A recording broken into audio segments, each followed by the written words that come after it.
Good day, fish tankers. I've got a question for you. Which are your favorite fish keeping or aquarium brands? Let me know in the comments below. For me, if all things are being equal, if money is not an issue, if after sale service is all running well, then I am partial to the German brands like Fluval and EIM. I had a Fluval 3 series canister filter years ago, and many other products of them ran for literally decades. And I still have an EIM Jaeger heater in this aquarium, which I put in here because the normal heater couldn't handle this cold that we have now here in South Africa, and that EIM heater keeps everything nice and warm here in the tank for my fish. But they are expensive. They've always been expensive, let's be honest, but now with South African rands about 17 to the US dollar, it's exorbitantly expensive for us here in South Africa. And whether we love it, whether we hate it, whether we're indifferent to it, China is the king of manufacturing in the world these days. So everybody is looking at Chinese products, and Temu is the new thing. And I've never ordered a single thing of Temu because almost all the fish keeping products here in the shops in South Africa are Chinese. Yes, we have Fluval, yes, we have EIM, we've got some Japanese products like ADA as well, but they are very, very expensive. It's not every hobbyist that can afford them. So we've all been through some Chinese products. So I thought I'll give my thoughts on these products, for good, for bad, for ugly, and also for excellent. So if you're interested in hearing about that, then stick around.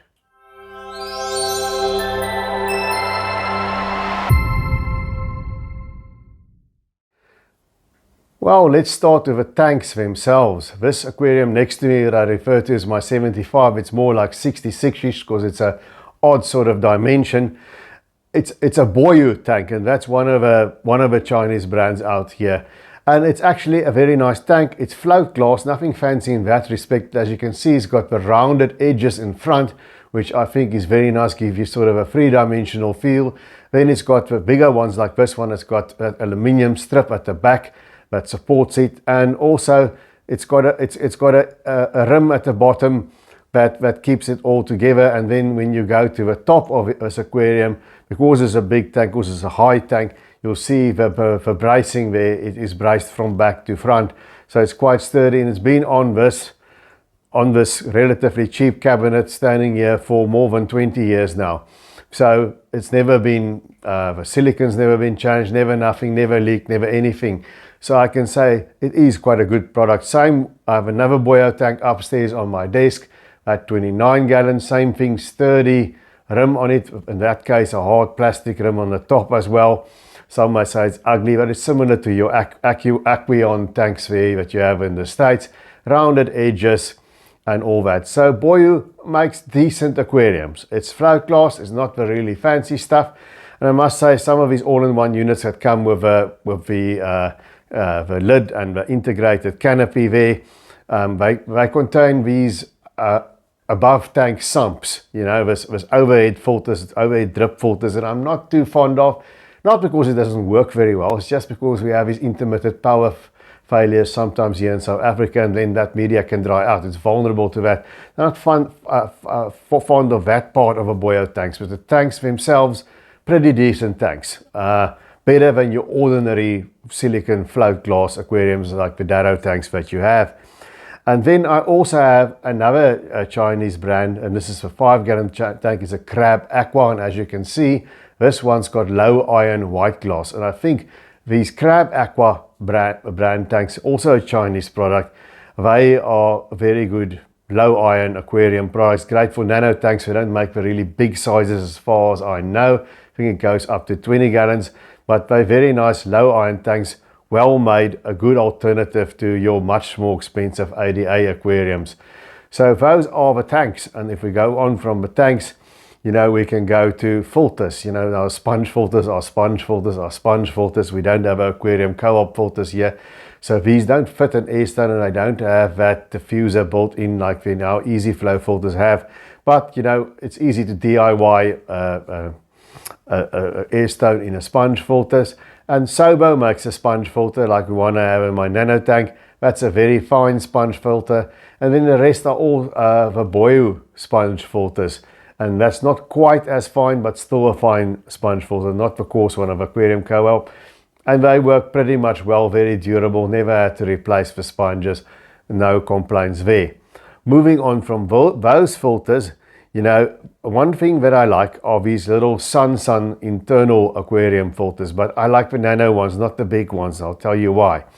These little Sun filters are great for my 7-gallon cube, they're great for my 5-gallon aquarium, because they small little filters just pulling water through a sponge, and you can adjust the direction of a flow, so it just, you know, just deflects against the glass. So if you have fish that don't like a lot of flow, like my pea puffers, I just sort of deflect it against the glass. Same with a shrimp tank when we had bettas in, and now even it just deflects against the glass. So these small little nano size Sun internal filters I really like. I think they are nice little filters, and we also have another version, the Nubios one, another Chinese brand. Now that one has a little bit more sponge. I haven't tried them personally, but I've heard very reliable. I haven't had them stop or break on me yet, you know. I've heard of somebody where it just suddenly stopped and it wouldn't work again. So I think there is maybe a problem of batch consistency. You'll have a dud every now and then in the batch, so keep your receipt.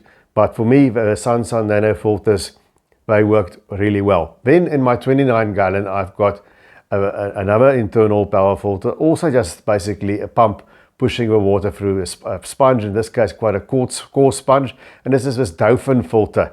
You can see it comes fitted with a spray bar, and this one you can adjust the flow. It's got a nozzle there, or a little thing at the nozzle where you can adjust your flow, which is very nice. I don't like filters where you can't adjust the flow. You know, this is a more sizable filter, you know, that I have here in a 29-gallon tank. It's quite strong, so I've turned the flow down quite a bit, otherwise it blows my fish around. But Dolphin, that TF800, that is a very nice internal filter as well. Now, sticking on the Dolphin brand, there's another filter that's sort of a stalwart here in South Africa. Now, I'm going to be honest, I've never actually used that filter myself. I haven't had a canister filter in eons, but it's a cheaper alternative to your Fluval.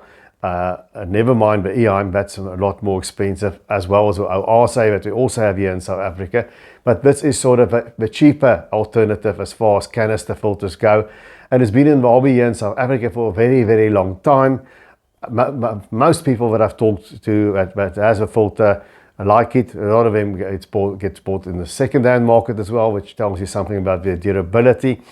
If that self-priming mechanism breaks or starts leaking, many people have a hack where you just take it out, you fill that hole up with silicone when you don't have a self-priming anymore, but it just continues working. So the Dolphin canister filter, the 1600 especially, is everywhere here in South Africa, and it seems to work really well. And then the other thing, you don't have trouble getting parts. You can get the O-rings and all that if that starts to perish, and that's a thing that we have here in South Africa with Fluval. We can't get parts, you know. Sometimes you just get stuck and you can't find a part, so they don't get imported regularly because of the cost. So that is a thing. EIM I've never needed a part for, because they've never broken on me. But you know, but parts are an issue, and with a Dolphin canister filter you do have a parts. Now going on, moving on to air pumps, because for sponge filters you need air pumps to drive them. I've done a lot of videos about air pumps. Now here, Sobo makes a nice air box. They have like two different ones. There's a white one, and then there's a black one. The 150 for 150 is definitely, it's quiet, it's durable, produces a lot of air, and it's a big AC/DC air pump. You know, it can run several tanks, and it's quiet. This one sits in my lounge. Brilliant product from Sobo. Then you get your smaller AC/DC air pumps, right? So you get single outlet and double outlet, and I found them to be very efficient for power outages. I just keep on driving those sponge filters. They're very reasonably priced. And you know, if you compare the price of this double outlet Sobo air pump over here, and then you look what a good alternative, you know, I would say one of the better air pumps, or one of the best even, of a Tetra Tech air pumps. We've got them here. Got one here sitting in my garage as well, because I just don't have a need for it now, but a very nice air pump. If you compare the prices between the two, then you'll see, you know, That's not even an AC/DC air pump. Better quality, but the Sobo is very reasonably priced for air pumps. And the AC/DC one with a backup battery does what your guys' Aquarium Co-op air pumps do in the States. So really a nice aquarium air pump, but once again, the batch consistency. I haven't had any trouble with mine, but I've had people complain that it just wouldn't work, it just broke, or it just made a hell of a lot of noise. So keep that receipt, and if you have a faulty one, return it. But the ones I've had, I've been quite lucky. Then there's a little air pump made by Boyu. Big air output, but noisy as heck. Stay clear. I don't like the Boyu air pumps. They are noisy. And one thing that I don't like is a noisy air pump. I would just completely steer clear of those. So Sobo make nice aquarium air pumps, especially ones with AC/DC backing and the bigger ones. That's a yes. For Boyu air pumps, I would steer away. Then there's also a Dolphin air pump. It's not an AC/DC air pump, but it's about the cheapest entry-level air pump that you can buy here. This one is a twin outlet and it has a high-low setting, but they are inexpensive and they not the quietest air pump, but not noisy. You can have it in the room, and I found they're okay. You know, I haven't had problems with those. So those Dolphin air pumps, they also, to me, they're good air pumps in another Chinese brand. Now, after that, we can look at the heating. Now, the heating is one thing that I don't want to go cheap. I don't like the Sobo heaters, but there is another brand that's called VR Aqua. It's a Chinese brand once again, but those VR Aqua heaters I've had in all my tanks, and I've never had one fail on me. The only one I had was a problem I had is one that exploded because I forgot to unplug the heater while draining for a water change. That's entirely on me. But the VR Aqua aquarium heaters, they're not the cheapest, they're reasonably priced, and I've never had trouble with them. They're not as good as the EIM that I had in here. You know, I've got an EIM 300 watt here in the tank next to me now, because the temperatures go so low at night, and I want to keep this tank on 26 degrees Celsius. The equivalent 300 watt VR Aqua also didn't break or anything, but with the same wattage, it just wasn't as efficient as heating as the EIM. So the temperatures, even though the heater worked, it just couldn't keep it at 26 when it gets so cold. You know, they drop to 24 or slightly under 24, and that's not good for the clown loaches and cardinals I have here. So the VR Aqua heater, quite a good thing as far as Chinese brands go. And then thermometers. Now, the little stalwart, you know, the glass thermometer with a mercury, sometimes they're not that accurate. Then the electronic ones, the ones that are inside the aquarium, they always seem to spring a leak to me. So I like the ones that sit outside the tank. Now, for me, there's a Sunsun, a little thermometer that works on an OR44 battery, watch battery. It's got a little probe that's in the aquarium, and I've tested them from tank to tank, and you know, they seem to be consistent in their temperature readings. It can read in Celsius and in Fahrenheit, and it's outside, it's electronic, there's no guesswork. Me with my eyes getting worse with readers and everything I have to find. I really like this one. If I could only get rid of the glaring yellow color, if it could make the entire thing black, that would be great. You know, that's what I like about the Sunsun filters, the casings are black. Anyhow, so those Sunsun thermometers is something that's also quite good. Now, if we move on to other things, you know, the things that don't work for me, you know, the big Sunsun internal filters, the pumps are just too strong for the size of a filter and the tank that they're rated for. It's rated for a tank of 20 gallons, but it'll make a washing machine out of it and blow your fish around. You know, so great for nano tanks, but the bigger Sunsun internal filters, they belong in big, at least 4 to 5 foot tanks. You know, the pump is just a bit too powerful. Then there's this Sobo internal filter that you see over here. It's got all these neat compartments. I bought it because I had a problem with my source water that was very murky because of clay particles in it. And I just put some filter floss in there, and it just pulled out all the clay particles with the help of a bit of clarity or something like that. And it was good for that. Powerful power head on it, but that power head proved unreliable. After a while, you know, it wouldn't switch on when you switch it on. And then you had to sort of tap the pump or just loosen the impeller and put it in again, and then it goes. So concept is good, the media versatility is good, but the pump on that Sobo internal filter let me down. Now it's in the garage. Then another thing, the Sobo lights. I also didn't like those. You know, you had a lot of trouble with build quality in the shops when you buy them. You have to open the first and they check it, because sometimes the switches, you know, if you use them, they break or they fall apart, or the plugs are sort of skew and falling apart. The Sobo lights at one stage to me were very bad quality. So as much as I like their air pumps, I don't like their lights. Then another thing that I'm not quite fond of was the Boyu AC/DC air pumps, to return to that theme again. They lasted for a while and very well, and then what happened was, you know, they just didn't charge as well again. The batteries got tired very quickly. So then when the power was off, it became weaker and weaker and weaker until it would only run for about half an hour and eventually stopped. So I don't like the Boyu AC/DC air pumps that much. You know, not the same as the Sobos. The Sobos are much better. So then going on to the more high-end products, because we all think Chinese products are cheap and they don't last long, but they're so cheap that you don't have to worry too much about it. And that's true for many of the products. I told you which ones I don't like and that I won't buy again. But there are a lot of products that are sort of medium, like these products that I've talked about now, that will do the job. And then there are some really good ones, like I think the aquariums, the Boyu aquariums, and the crab aqua aquariums. You want something more upmarket. And then you come to some really excellent Chinese products.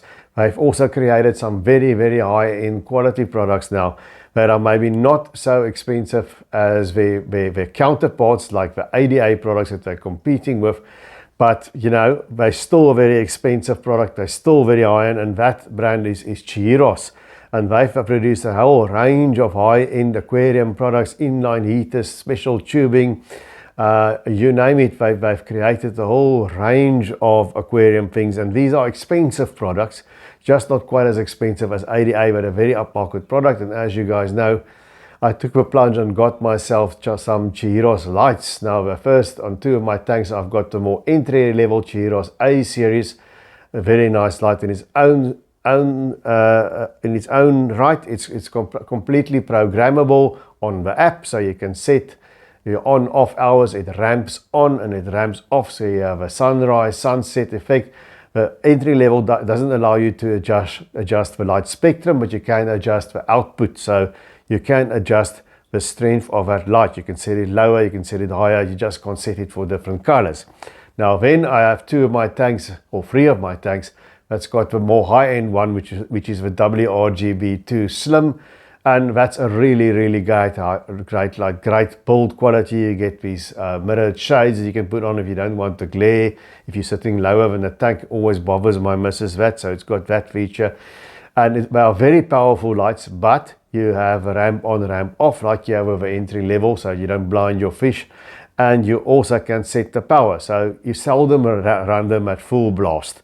You know, and then you can also set your light spectrum in various ways. I have some pre-programmed settings, you know, for views, for fish only, for planted aquarium, you name it. I've got some pre-settings, and then you can also tweak the color spectrum by yourself if you want to. So that is a really nice light. I can't emphasize it enough. So much of my mind space is freed by not having to think, when must I switch on and off which tank, you know. It's just done automatically, and I can adjust it sitting on my chair from my phone. So that's a really high-end Chinese product. So China has come with some really high-end quality products as well. They do both sides now, but it was always just the cheap products that don't last very long. So those are my thoughts on a whole range of Chinese brands and Chinese products. I thought I'd do this video because we have so many of them here in South Africa, and you don't have to go to Temu. In my case, you can buy them online, but it's just on the shop shelves everywhere. So I thought I'd give you a little breakdown of what I thought of all the products that I've used, because there's still so many lying in my garage. Some that are simply there as spares, some that I don't have a need for anymore, but they are there. Well, that's it, guys. That's it from me. Please tell me, what do you think of these products? Have you used them? Didn't you use them? Share this video if you think it will be of help to anyone. Please remember to subscribe. Thank you for all those who did. And until I see you again, take good care of those domestic denizens of the deep.